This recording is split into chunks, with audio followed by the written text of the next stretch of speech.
Assalamualaikum warahmatullahi wabarakatuh. Bismillah, alhamdulillah, wassalatu wassalamu ala rasulillah, la hawla wa la quwata illa billah, amma ba'd. Puji syukur kepada Allah atas semua limpahan karunia nikmatnya. Salawat serta salam mari kita selalu haturkan kepada Nabi kita Muhammad sallallahu alaihi wasallam. Mudah-mudahan kita mendapatkan syafaat beliau hingga yaumul akhir nanti. Amin ya rabbal alamin. Para bapak, ibu dan jamaah sekalian, hari ini Ustadz Ma'ruf berhalangan sehingga ganti hari. Insyaallah besok Ustadz Ma'ruf ngisi seperti biasanya. Baik, kita tinggalkan kegembiraan penduduk Madinah. Jadi karena mendapatkan kiriman harta-harta yang sangat banyak, mereka senang apa sedih kira-kira Bu? Senang, senang. Walaupun yang dirasakan oleh Sayyidina Umar ini berbeda. Dengan begitu banyaknya harta itu, justru Sayyidina Umar merasakan bahwa inilah yang nantinya akan terjadi, yang akan menyebabkan fitnah-fitnah dunia. Dan yang dikhawatirkan oleh Sayyidina Umar itu nanti akan terbukti di masa Sayyidina Utsman ibn Affan dan seterusnya. Jadi masa kekhalifahan Sayyidina Umar ibn Khattab ini adalah masa puncak di mana keimanan dan harta ini menjadi satu. Setelah itu kemudian beda lagi urusannya. Masya Allah. Nah, para jamaah sekalian, setelah pasukan muslimin menaklukkan Madain, menaklukkan ibu kota Persia yaitu Madain, Sa'ad bin Abi Waqqas kemudian mengirim berita kepada Sayyidina Umar. Apa langkah berikutnya yang akan ditempuh oleh pasukan muslimin? Saat itu kemudian pasukan Persia yang melarikan diri. Jadi namanya melarikan diri itu tidak ada koordinasi, Bang. Pokoknya selamat, ono sing idul, ono sing ngalor, ngetah ngulon gitu.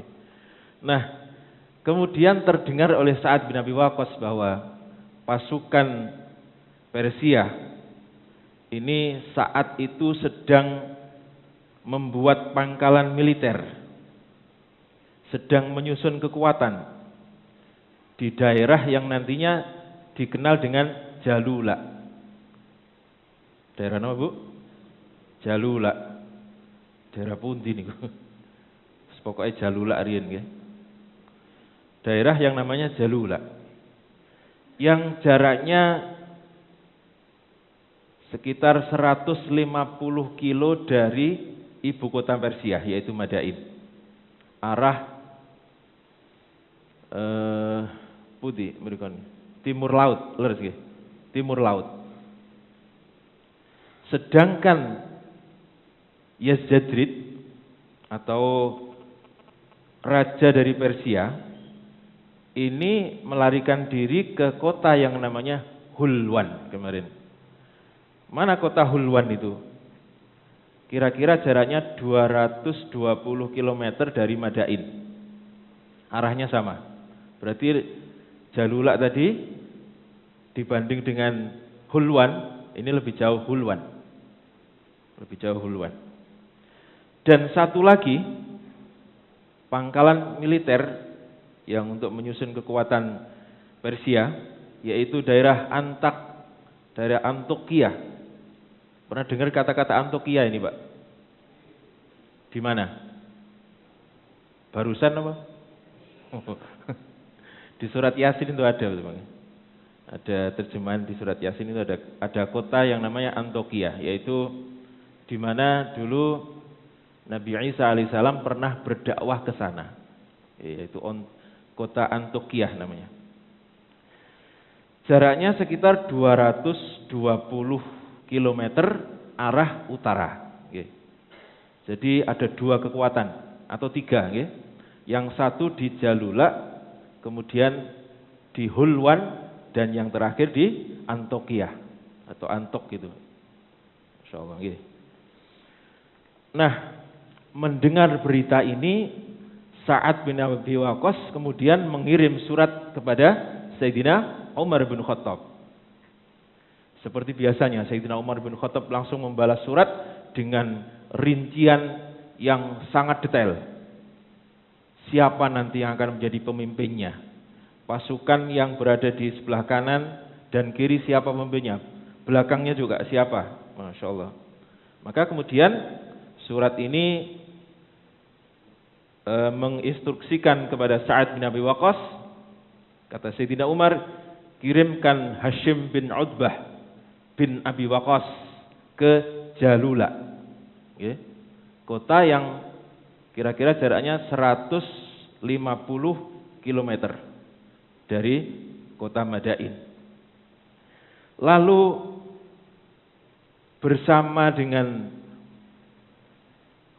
Hashim bin Utbah ini ada 12.000 pasukan. Jadi Hashim bin Utbah ini memimpin 12.000 pasukan. Jadikan Al-Qa'qa' bin Amr At-Tamimi komandan pasukan terdepan. Kemudian ada Mus'ir bin Malik memimpin pasukan sayap kanan. Nah, ini belum pernah kita dengar. Saya juga baru mendengar ini atau membaca ini. Ada seorang yang bernama Mus'ir bin Malik. Kemudian Amru bin Malik.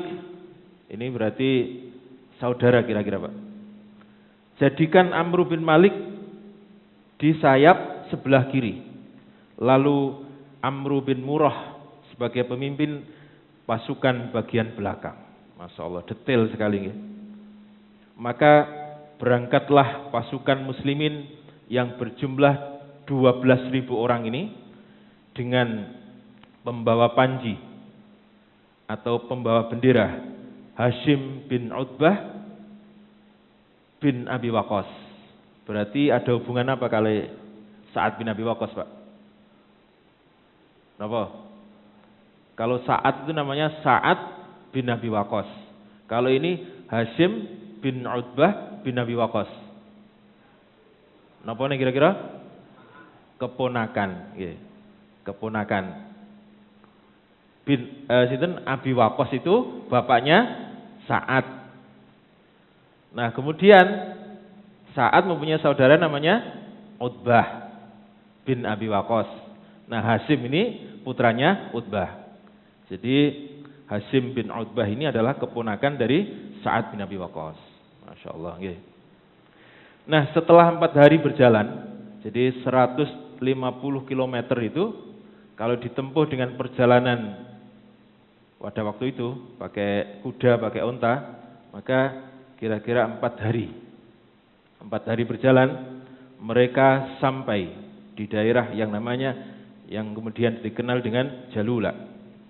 Mereka kemudian melakukan pengepungan, dan lagi-lagi kesabaran pasukan muslimin diuji. Mereka mengepung selama berbulan-bulan. Nah, ini nek mboten sabar nggih. Wis mulai ae. Kene gak lapo-lapo. Sekitar 80 hari, Pak. 80 hari. Jadi pasukan Persia ini hanya berdiam diri di dalam bentengnya. Jadi memang disengaja supaya pasukan muslimin bosan terus balik. Tetapi inilah pasukan muslimin yang mempunyai kesabaran sangat luar biasa. Nah, yang perlu kita ketahui adalah benteng mereka itu sama dengan benteng yang dibuat pasukan muslimin ketika perang Khandaq. Apa, Pak, bentengnya? Parit, nggih, parit. Sebab di kota ini, kota napa? Jalula, itu tidak ada benteng.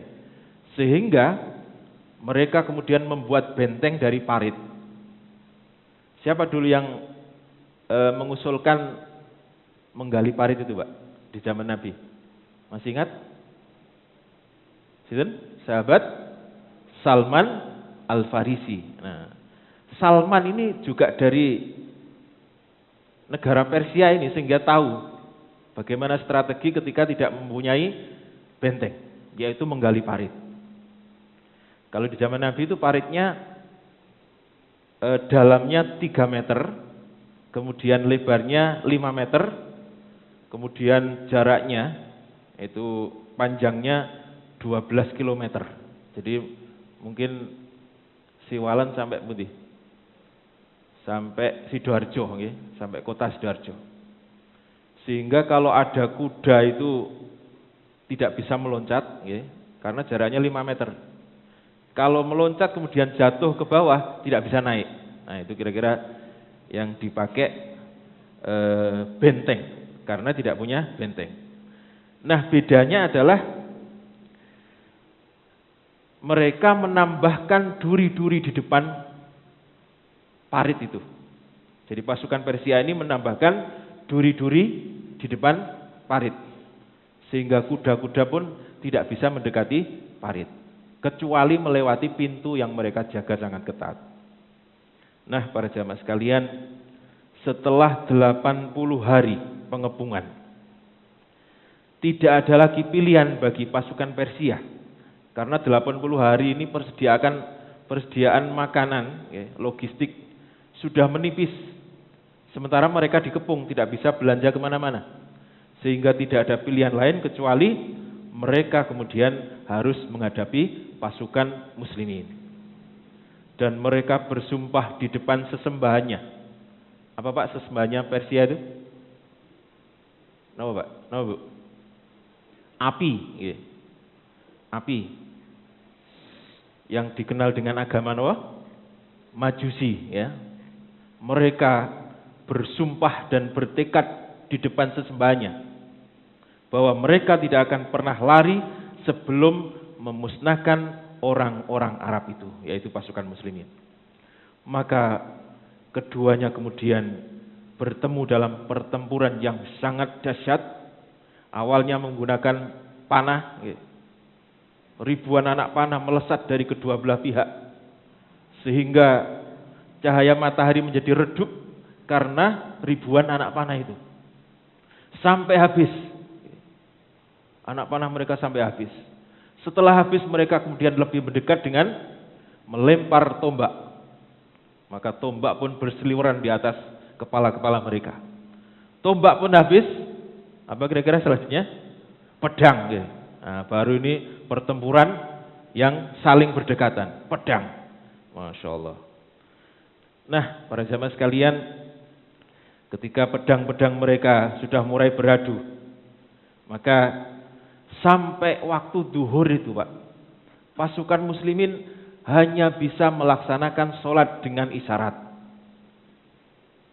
Jadi sholat dengan isyarat itu tidak hanya bagi orang yang sedang sakit, tetapi bagi orang yang sedang kerepotan. Gak mungkin Pak ini, karena pasukan sudah menjadi satu. Tidak mungkin memakai sholat apa biasanya? Sholat khauf.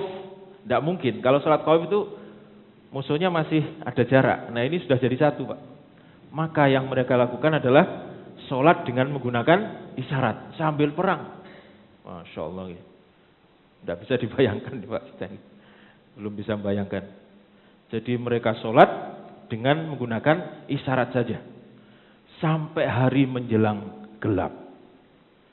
Maka kemudian Al-Qa'qa' ini berdiri di depan pasukan muslimin lalu mengatakan, apakah kalian merasa takut dengan apa yang kalian lihat, wahai pasukan muslimin? Lalu orang-orang menjawab, iya, kami takut wahai Al-Qa'qa', sebab kita ini sudah lelah. Bagaimana kemudian ketika kita lelah, mereka terus menyerang. Sedangkan mereka bisa beristirahat. Karena memang jumlahnya ratusan ribu Pak, pasukan Persia. Sementara pasukan muslimin berapa tadi? 12.000. Jadi mereka menyerang, kemudian kembali ke tempat istirahat, disusul dengan yang lainnya, bergantian.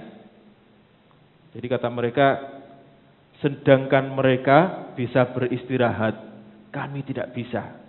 Kira-kira gitu. Lalu Al-Qa'qa' mengatakan, justru kita akan menyerang mereka dengan sangat sungguh-sungguh. hingga Allah memutuskan ketetapannya. Kita yang menang atau mereka yang menang. Masya Allah. Jadi memang kok ini tiada duanya. Mari kita gempur mereka secara bersama-sama hingga kita berada di tengah-tengah mereka. Sehingga tidak ada yang istirahat, Pak, kalau di tengah-tengah mereka. Masya Allah. Kalau di depannya, yang belakang istirahat sih, ngombe-ngombe teh sih. Mari ngono pegel hilang, maju lagi. Nah, kalau di tengah-tengah tidak ada yang bisa istirahat. Lalu kok kemudian melesat dengan kudanya, diikuti oleh pasukannya, menyerang hingga di depan pintu apa? Di depan pintu parit. Masya Allah. Hingga di depan pintu parit. Tetapi pintu parit dijaga ketat, Pak. Sehingga kemudian Al-Qaqqa ini menunggu sampai waktu malam. Jadi nampaknya Al-Qaqqa ini mempunyai rencana yang sudah disusun dengan pasukan berkudanya. Ketika malam itulah dalam kegelapan, Al-Qaqqa dan pasukannya sangat berhati-hati bergerak, sangat senyap menuju ke pertahanan musuh. Masya Allah, betapa luar biasanya ya Qaqqa ini. Jadi siang itu sudah bertempur habis-habisan, malam masih bergerak. Beberapa waktu kemudian, salah satu di antara pasukannya kemudian menyerukan, "Wahai pasukan muslimin, wahai pasukan muslimin, di manakah kalian? Ini pemimpin kalian telah berada di pintu parit musuh." Jadi Qaqqa sudah berada di pintu parit musuh dalam kegelapan. Dalam kegelapan, Masya Allah. Mendengar seruan atau teriakan daripada salah satu pasukan Qaqqa ini, pasukan Persia yang sebenarnya sedang beristirahat, mungkin tidur, Pak. Malam, Pak. Mungkin tidur. Dan sama sekali tidak menduga dengan serangan itu, lalu mereka tidak ada pilihan lain kecuali lari tunggang langgang, kocar kacir lagi. Padahal mereka sudah bersumpah di depan Tuhannya bahwa mereka bertekad tidak akan melarikan diri sampai orang-orang apa itu musnah. Tetapi apa yang terjadi? Malam itu mereka kocar kacir melarikan diri. Sedangkan pasukan muslimin langsung menyerbu mengikuti jejak Qaqqa di belakangnya. Sehingga saat itu malam itu malam yang sangat mencekam bagi pasukan Persia. Kemanapun mereka lari, disitulah mereka dihadang oleh pasukan muslimin. Masya Allah. Maka korban pun bergelimpangan di pihak Persia. Jadi ketika pagi tiba, mereka melihat ada sekitar 100.000 mayat yang bergelimpangan. 100.000 loh, Pak. Gelora Bung Karno itu berapa? 80.000 kalau tidak salah. Ini 100.000. Bayangkan orang sak Gelora Bung Karno, ibu-ibu yang pernah ada acara di sana itu, kemudian mati semuanya bergelimpangan. Dibayangkan itu. Masya Allah. Oleh sebab itu kemudian perang ini disebut dengan atau dinamakan perang Jalula, yang artinya adalah mayat-mayat yang bergelimpangan di atas tanah, rata di atas tanah. Masya Allah. Lalu selesai perang Jalula, pasukan muslimin kemudian bergerak menuju ke persembunyian daripada Yazdajrid. Di kota mana tadi, Pak? Hulwan. Pokoknya Hulwan, daerah putih. Hulwan. Jadi Yazdajrid ini bersembunyi di kota Hulwan. Kalau dulu ketika Jakarta diserang itu, ibu kota pernah pindah di mana, Bu? Jogja. Ini mirip mungkin. Pindah ke Jogja dulu. Pernah pindah ke Jogja. Nah ini pindah ke Hulwan. Tetapi mendengar kekalahan pasukan Persia di medan perang Jalula, Yazdajrid ini sudah memprediksikan bahwa pasukan muslimin pasti akan bergerak menuju ke Hulwan. Oleh sebab itu, ia kemudian melarikan diri lagi menuju ke kota Ar-Rai namanya. Kota Ar-Rai. Nah, ketika pasukan muslimin tiba di Hulwan, ya mereka tidak mendapatkan perlawanan yang seperti di Jalula. Maka Hulwan dengan sangat mudah bisa dikuasai oleh pasukan muslimin. Lagi-lagi Pak, ya, harta berbendaraan dari Persia ini dikirim ke Madinah. Kali ini dibawa rombongan yang dipimpin oleh seorang sahabat namanya Ziyad bin Abu Sufyan. Berarti putranya siapa Pak? Abu Sufyan, ya. Ziyad bin Abi Sufyan, putranya Abu Sufyan. Jadi Abu Sufyan itu masuk Islamnya belakangan, tetapi punya putra-putra yang cukup luar biasa. Yang satunya nanti ini akan menjadi penguasa Sam, menjadi penguasa Sam. Ini Ziyad bin Abi Sufyan.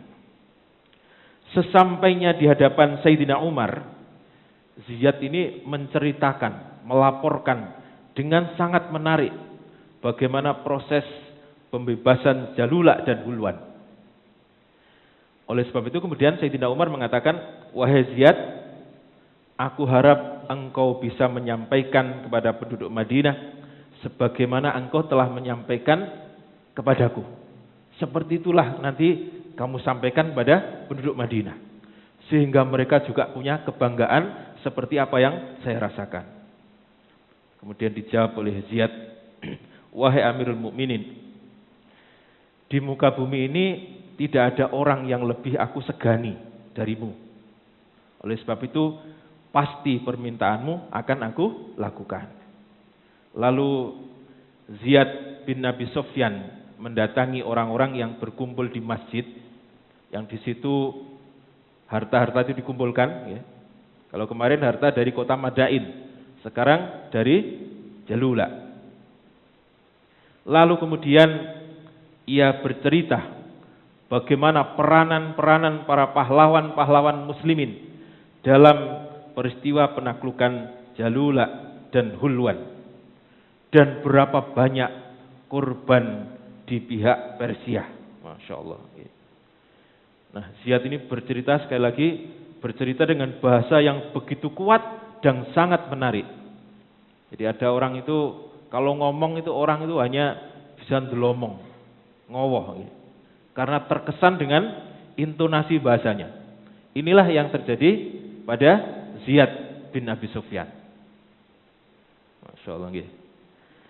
Nah, karena merasa kagum, karena merasa kagum dengan apa yang dibicarakan, cara penyampaian daripada Ziyad ini, kemudian Sayyidina Umar mengatakan, inilah seorang orator dengan suaranya yang begitu nyaring dan begitu lancar dalam menceritakan peristiwa yang sudah dilalui.